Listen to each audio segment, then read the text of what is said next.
And this is So what we like, discussed. but I like to do the yellow eyes. Actually, I think makes it a little easier for me to. You all see the difference between an amateur, intermediate, and professional. Yeah. Professionals are the ones who are able to just Yeah. materialize their imagination Oh yeah, you can just kind of. effortlessly.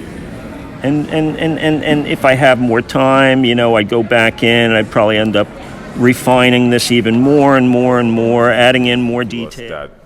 that there's some sort of biological evolution occurring with the X-Men.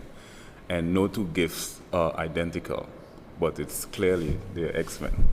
So from that perspective, what you find with not just neurotypicals, but atypicals. Now, I'm not an expert in this area because my views are based from a self-referential, which is sort of subjective, and empirical analysis only, which is based on a sort of lexical.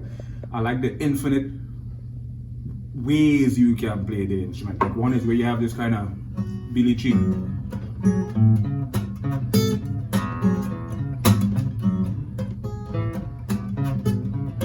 That's one way, and then you also have like